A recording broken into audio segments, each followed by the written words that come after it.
आज का जो हमारा टॉपिक है वो है फंडामेंटल कंसेप्ट्स ऑफ अलजेब्रा। तो पहले जानते हैं कि आज के टॉपिक में हम क्या क्या कवर करने वाले हैं। तो बेसिक इंट्रोडक्शन से स्टार्ट करेंगे, उसके बाद फिर जानेंगे कि न्यूमेरिकल एक्सप्रेशंस क्या होते हैं, अलजेब्रा के बारे में जानेंगे, साथ ही साथ ये जानेंगे कि ऑपरेशंस कैसे कैसे अलजेब्रा में हमें करना है। ठीक है, तो स्टार्ट करते हैं इंट्रोडक्शन से। अरिथमेटिक में क्या होता है कि हम अपने एक न्यूमेरिकल एक्सप्रेशन को ऑब्टेन करने के लिए नंबर्स के साथ as well as fundamental 4 operations जो होते हैं हमारे एडिशन, सब्ट्रैक्शन, मल्टीप्लिकेशन और डिवीजन, ठीक है, इन चारों के साथ डील करते हैं एक न्यूमेरिकल एक्सप्रेशन ऑब्टेन करने के लिए। अब सेकेंड टॉपिक पे आते हैं कि न्यूमेरिकल एक्सप्रेशन क्या होता है। तो आइए जानते हैं इसके बारे में।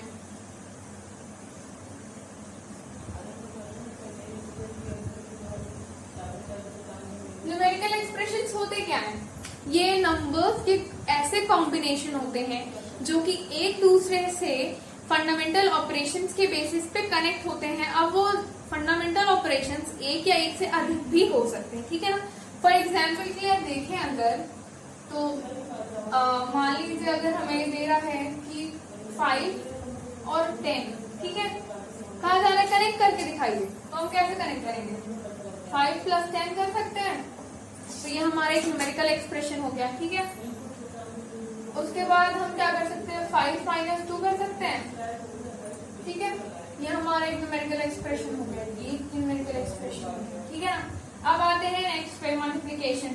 5 × 10, ये एक न्यूमेरिकल एक्सप्रेशन हो गया, ठीक है ना, क्योंकि यहाँ पे जो नंबर्स हैं वो एक दूसरे से इस सिंबल के बेसिस पे कनेक्ट हो रहे हैं, और ये सिंबल क्या है? फंडामेंटल ऑपरेशन है हमारे, ठीक है। अब आते, ये तो हो गया कि अगर एक सिंबल प्रोवाइड किया गया हो तो नंबर ऐसे कनेक्ट हो रहे हैं। अगर हमें कहा जा रहा है कि 2 सिंबल के बेसिस पे नंबर को कनेक्ट करिए, तब हम क्या करेंगे? मान लीजिए 5 + 2 - 10, ठीक, कनेक्ट हो गया इजिली। यहाँ एक सिंबल ये यूज हो रहा है, एक सिंबल ये यूज हो रहा है, मतलब प्लस साइन यूज किया जा रहा है और माइनस साइन यूज किया जा रहा है कनेक्ट करने के लिए नंबर्स को।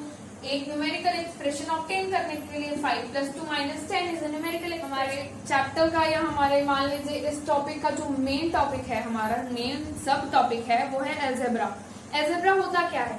तो बेसिकली जाने कि मैथमेटिक्स में अलजेब्रा एक मैथमेटिक्स का ब्रांच है, ऐसा ब्रांच है जहाँ पे नंबर्स को लेटर्स और सिंबल के बेसिस पे रिप्रेजेंट करते हैं।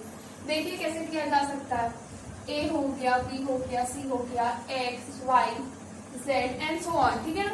मतलब स्मॉल लेटर्स का यूज करके हम अपने नंबर्स को या सिंबल्स को रिप्रेजेंट करेंगे, ठीक है। अब बात आती है कि सिंबल्स क्या होते हैं। तो सिंबल्स हमारे 2 तरह के हो जाते हैं। पहला जो होता है वो है कांस्टेंट, ठीक है ना। कांस्टेंट ऐसे सिंबल्स होते हैं जिनकी वैल्यू फिक्स हमें दी गई होती है, या जिनकी वैल्यू फिक्स होती ही है, हम उसे चेंज नहीं कर सकते हैं किसी भी तरह से। तो कांस्टेंट का एग्जांपल क्या हो सकता है? 4 हो गया, ठीक है, -3 हो गया, 4/7 हो गया, एंड एक्सेट्रा, ठीक है ना। मतलब जो ये नंबर्स हैं ये सब तो कांस्टेंट हो गए हमारे। अब बात आती है कि वेरिएबल्स क्या होते हैं। सेकेंड टाइप ऑफ सिंबल्स जो होते हैं उन्हें हम वेरिएबल कहते हैं। तो वेरिएबल होते क्या हैं? वेरिएबल ऐसे सिंबल होते हैं जिनकी वैल्यू फिक्स्ड नहीं दी गई होती हमें, या जिनकी वैल्यू फिक्स्ड होती ही नहीं है, ठीक है ना। जानते हैं इसे एक एग्जाम्पल से समझते हैं। अगर मान लीजिए हमें कोई सर्कल दिया गया है, ठीक है ना, उसका जानते हैं रेडियस उसके मिड पॉइंट से सर्कमफेरेंस तक का होता है, और जो पूरा वैल्यू होता है ये डायमीटर होता है, मतलब ये हुआ r और ये हुआ d, ठीक है। अब अगर हमें डायमीटर की वैल्यू पूछ रहा है, डायमीटर को हम स्मॉल d से रिप्रेजेंट करते हैं और रेडियस को स्मॉल r से। डायमीटर का फॉर्मूला क्या होता है? अगर मान लीजिए हमें क्वेश्चन में पूछ रहा है कि आप हमें डायमीटर बताइए अगर r की वैल्यू 2 है या 3 ले लेते हैं। क्वेश्चन में अगर पूछा है कि r की वैल्यू 3 है तो डायमीटर की वैल्यू क्या होगी? तो डायमीटर का जो फॉर्मूला होता है वो तो होता है 2 × r, ठीक है। यहाँ 2 तो एक कांस्टेंट हो गया, क्योंकि अभी हमने पढ़ा है कांस्टेंट ऐसी वैल्यूज होती हैं जो कि फिक्स होती हैं, उन्हें हम चेंज नहीं कर सकते। तो यहाँ 2 तो कांस्टेंट है, ठीक। उसके बाद अब आता है कि b और r, ये हो गया वेरिएबल। कैसे? यहाँ r r की वैल्यू 3 है, ठीक है, 3 इंटू 2, तो d की वैल्यू क्या आ जाएगी, d की वैल्यू 6 आ गई, ठीक, पहला। अब दूसरा केस देखते हैं, ठीक है ना। दूसरे केस में अगर r की वैल्यू हमें 4 दी गई है, यहाँ r की वैल्यू चेंज हुई मतलब फिक्स नहीं है, उसके बाद पूछ रहा है कि d की वैल्यू क्या आएगी, तो d की वैल्यू हो जाएगी 4 इंटू 2, यानी कि d की वैल्यू आ गई है, ठीक। मतलब यहाँ पे r की वैल्यू जब 3 हमें दी गई थी तब d की वैल्यू 6 आई, और फिर जब r की वैल्यू 4 दी गई तो d की value 8 I.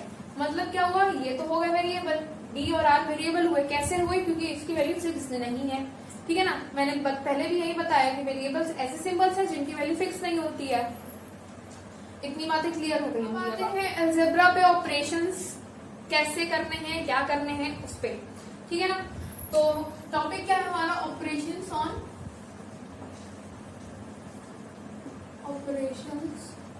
On literals and numbers. अब आपके मन में एक सवाल आ रहा होगा कि हमने वेरिएबल पढ़ लिया, कांस्टेंट पढ़ लिया, नंबर्स हमें पता ही है कि नंबर्स होते क्या है, ये लिटरल क्या है, ठीक है ना। तो लिटरल कुछ नहीं है, बस वेरिएबल है। वेरिएबल का सेकेंड नेम अगर कहा जाए तो वो लिटरल होता है, ठीक है ना। लिटरल्स को स्मॉल, हमेशा ही स्मॉल लेटर्स से डिनोट करते हैं, जैसे small a, small b, x, y, z सब स्मॉल में, लेकिन स्मॉल ही होना चाहिए, ठीक। अब ऑपरेशन आ गए, तो इसमें पहला क्या है, एडिशन, ठीक। पहला एडिशन ऑपरेशन है जो कि लिटरल्स और नंबर्स पे हमें करना है अलजेब्रा में। तो करना क्या है, पहला टॉपिक देखते हैं, पहला पॉइंट देखते हैं जो कि बहुत इंपॉर्टेंट है। किसी नंबर और लिटरल को आपस में ऐड करना है, ठीक है ना। क्वेश्चन में दिया है x इंक्रीजेस बाय 5, ठीक। क्वेश्चन में ये दिया है, कहा जा रहा है कि इसको रिप्रेजेंट करिए सिंबल्स के फॉर्म में, तो कैसे करेंगे, x प्लस 5, क्योंकि यहाँ सीधे कह रहे हैं कि x में 5 बढ़ रहा है, इंक्रीज हो रहा है, तो हम x प्लस 5 लिख सकते हैं। ये पहला हो गया, ठीक। दूसरा हो गया कि हमें 2 लिटरल्स ही दिए हैं या 2 वेरिएबल्स दिए हैं, कहा जा रहा है उनको ऐड करिए, लेकिन दोनों डिफरेंट है। क्वेश्चन है x इंक्रीजेस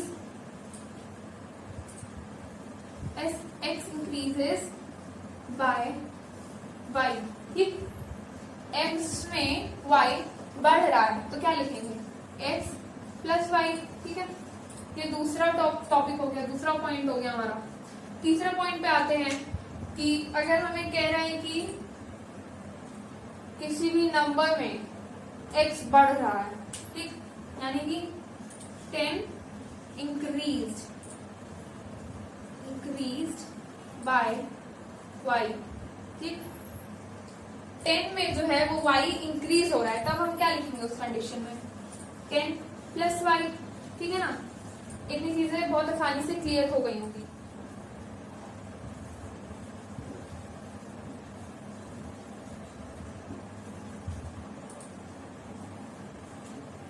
सब्सट्रैक्शन में तो इसमें पहला पॉइंट देखते हैं। इसमें अगर दिया गया है कि x डिक्रीज्ड बाय 5, ठीक, क्या दिया, x डिक्रीज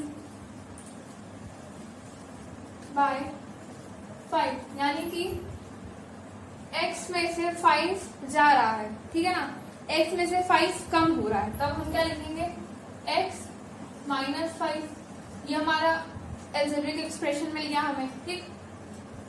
फिर आता है कि अगर किसी नंबर में से लिटरल डिक्रीज हो रहा है, ठीक, यानी कि 5 डिक्रीज्ड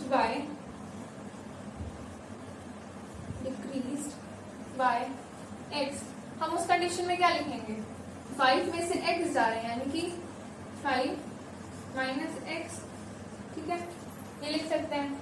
फिर बात आती है कि अगर हमें एक नेगेटिव वेरिएबल दिया है, ठीक है ना, और एक और वेरिएबल दिया है, समझ लेते हैं, माइनस x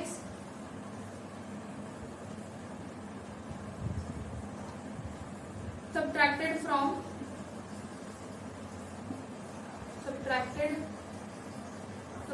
y, ठीक है ना।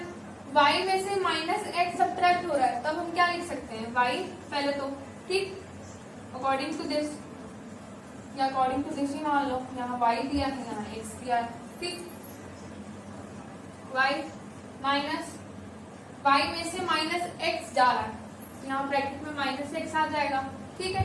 अब माइनस माइनस आपस में ऑपरेट होता है, ये हमें पता है कि माइनस माइनस जब आपस में ऑपरेट होता है तो वो प्लस देता है, तो यहाँ क्या आएगा y प्लस x, ये हमें मिल गया ऑपरेशन एक हमारा, ठीक है। अब जो हमारा तीसरा टॉपिक है, तीसरा ऑपरेशन है, वो है मल्टीप्लिकेशन का। उस पर एक नजर डालते हैं कि मल्टीप्लिकेशन में हमें कैसे ऑपरेशन करना है। तो पहला टॉपिक देखें, अगर x टाइम्स 5, ठीक, x जो है वो 5 बार है, यानी कि मल्टीप्लिकेशन करना है x का 5 से, ठीक, आउटपुट क्या आएगा 5x। जब भी कभी कोई लिटरल, जैसे मान लो नंबर्स का मल्टीप्लिकेशन हम कैसे करते हैं, कोई नंबर दिया है 6 और 2, इन दोनों को मल्टीप्लाई करेंगे तो क्या आएगा 12 आएगा, ये हमें पता है। वैसे ही अगर मान लीजिए कोई हमें एक लिटरल दिया है और एक वेरिएबल दिया है, साथ ही में कह रहा है कि उसको एक नंबर से मल्टीप्लाई करिए, तो मल्टीप्लाई करने के बाद हम उसे लिखते कैसे हैं, नंबर और लिटरल को हम साथ में लिख देते हैं, ठीक है ना। मल्टीप्लाई करने का यही मतलब हुआ कि हमें कह रहे हैं कि 5 को x से मल्टीप्लाई करिए, तो हम क्या लिख देंगे 5x, दोनों को साथ में लिख दिया, हो गया, यही मल्टीप्लीकेशन, ये उसका प्रोडक्ट आ गया, ठीक है। उसके बाद कह रहे हैं कि अगर कोई भी नंबर कोई भी लिटरल जो है वो अनदर लिटरल से मल्टीप्लाई हो रहा है, तब उसका प्रोडक्ट क्या आएगा, यानी कि x मल्टीप्लाइड बाय y, ठीक है ना। x जो है वो y से मल्टीप्लाई हो रहा है, तब क्या लिखेंगे x इंटू वाई, ये तो हमें पता ही है क्योंकि मल्टीप्लाई करने के लिए लिखा है, तब तो ये करना ही है। प्रोडक्ट में क्या आएगा, same is this x y, ठीक, दोनों लिटरल को साथ में लिख दिया, मल्टीप्लाई हो गया। एक और चीज जानते हैं कि अगर किसी भी लिटरल का मल्टीप्लीकेशन 1 से हो रहा है तो वो literal as it is product में आ जाता है, ठीक है। अगर x इंटू 1 दिया है तो इसका जो प्रोडक्ट है वो x ही आएगा, ठीक। एक और मेन चीज जानते हैं, अगर मान लीजिए x का जो मल्टीप्लीकेशन हो रहा है वो -1 से अगर किया जा रहा है, यानी कि -1 इंटू एक्स, तो प्रोडक्ट में क्या आएगा, ये वाला जो माइनस है ये इसके साथ जाके जुड़ जाएगा और यहाँ -x आ जाएगा। हम जानते हैं कि किसी भी नंबर का या किसी भी चीज का मल्टीप्लीकेशन अगर 1 से होता है तो जो नंबर है, वेरिएबल है, लिटरल है, चाहे जो भी है, वो एज इट इज प्रोडक्ट में हमें मिलेगा, क्योंकि कोई फर्क तो होने नहीं वाला है 1 से मल्टीप्लाई करने पे, ठीक है ना। वही चीज यहाँ पे भी होगा, लेकिन माइनस के केस में वो अलग हो जाता है। माइनस के केस में अगर हम किसी भी नंबर, वेरिएबल, लिटरल को माइनस से मल्टीप्लाई करते हैं, -1 से मल्टीप्लाई कर देते हैं, डिफरेंस कुछ नहीं आता है, बस यहाँ जो नंबर है उसके साथ माइनस लग जाता है। बात करते हैं हमारे फोर्थ ऑपरेशन की, जो कि डिवीजन है।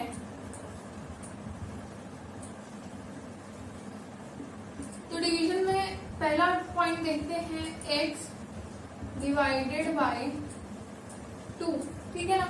कहा जा रहा है कि जो x है वो 2 से डिविजिबल हो रहा है या 2 से डिवाइड हो रहा है, ठीक।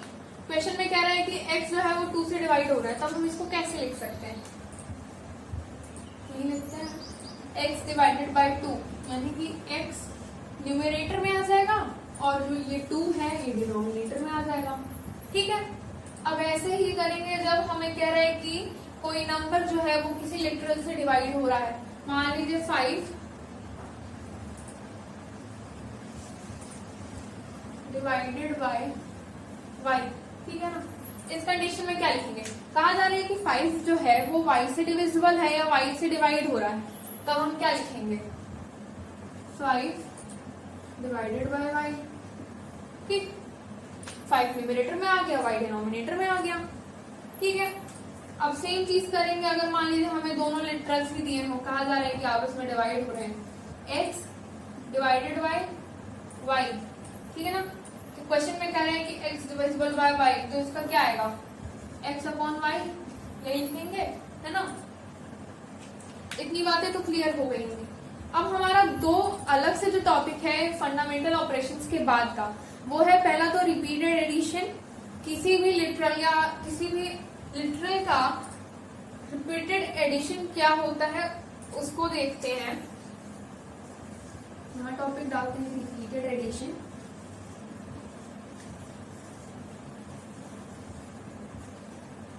रिपीटेड एडिशन, तो रिपीटेड एडिशन होता क्या है? रिपीटेड एडिशन से ही पता चल रहा हो कि बार बार ऐड करना, रिपीटेड एडिशन। ठीक, अगर मान लीजिए कोई हमें वेरिएबल या लिटरल है, वो 3 बार दिया है लगातार, कहा जा रहा है कि तीनों को आपस में ऐड कर दो, यानी कि x plus x plus x. ठीक है, हमें 3 वेरिएबल दिए गए हैं, कहा जा रहा है तीनों को ऐड करो, तो आंसर क्या आएगा? 3x। अब यहाँ ये जो 3 है ये डिनोट कर रहा है कि x जो है वो 3 बार है और x इन तीनों को कॉमन ले लिया गया, ठीक है ना? 1 2 3, 3 बार x दिया है, ये 3 आ गया, और ये जो x है ये x आ जाएगा। ठीक है ना? तो नेक्स्ट है वो है कि लिटरल्स पे पावर कैसे लगता है, ठीक है ना?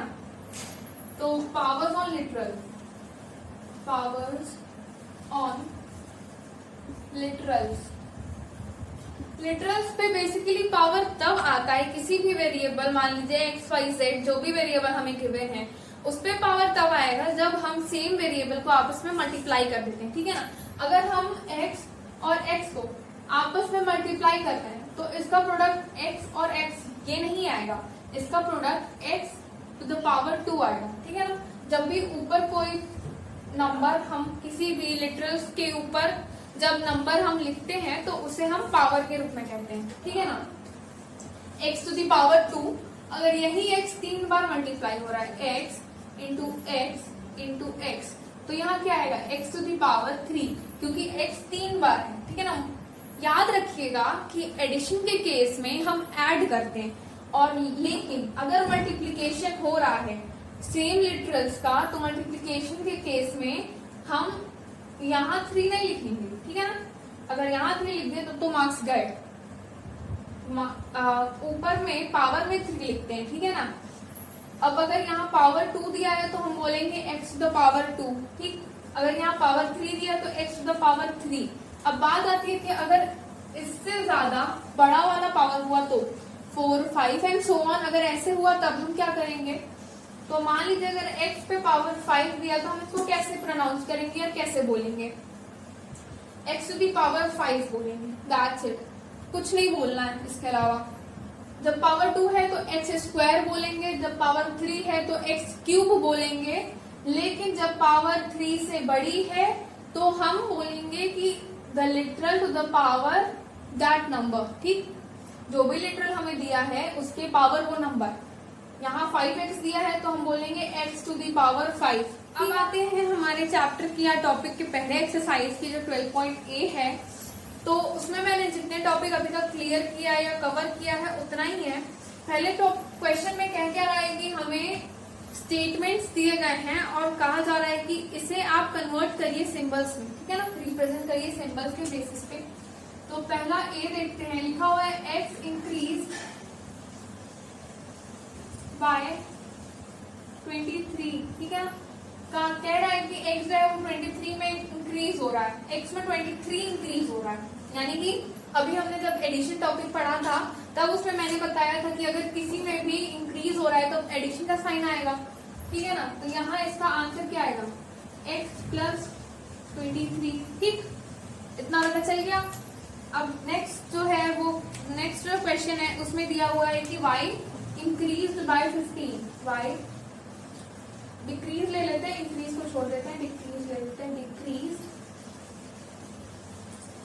बाय 15। ठीक है ना? y जो है y में से 15 डिक्रीज हो रहा है। डिक्रीज के लिए क्या बताया था हमने? जब सब्ट्रैक्शन टॉपिक पढ़ा था तब डिक्रीज के लिए बताया गया था कि अगर किसी में से भी डिक्रीज होता है तो माइनस साइन आता है। तो आंसर क्या आ जाएगा? y minus 15। ठीक है, इतनी चीजें क्लियर हो गई। अब एक और क्वेश्चन देखते हैं। क्वेश्चन में अगर दिया गया हो कि x टाइम्स 3y, ठीक है ना? क्या दे रहा है क्वेश्चन में कि जो x है वो 3y टाइम्स है, मल्टीप्लाई करने के लिए क्या है? टाइम्स मतलब मल्टीप्लाई। तो हम इसको कैसे लिखेंगे? x इंटू 3y, और इसका प्रोडक्ट क्या आएगा? कैसे लिखते हैं प्रोडक्ट? दोनों को एक साथ लिख देना है बस। तो यहाँ 3 x और y। हो गया आंसर। ठीक है, अब एक और देख लेते हैं डिवीजन का लास्ट।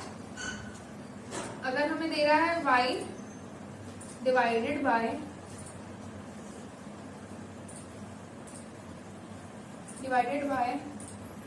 24, ठीक है। क्या कह रहा है क्वेश्चन में कि जो y है वो 24 से डिवाइड हो रहा है, तब क्या लिखेंगे, y divided by 24 is equal to y upon 24। ठीक, ये तो पहला एक्सरसाइज क्लियर हो गया, क्योंकि पहले एक्सरसाइज में इससे ज्यादा कुछ नहीं दिया है। ठीक है ना, बाकी क्वेश्चंस को भी आपको ऐसे ही सोच समझकर सॉल्व करना रहेगा।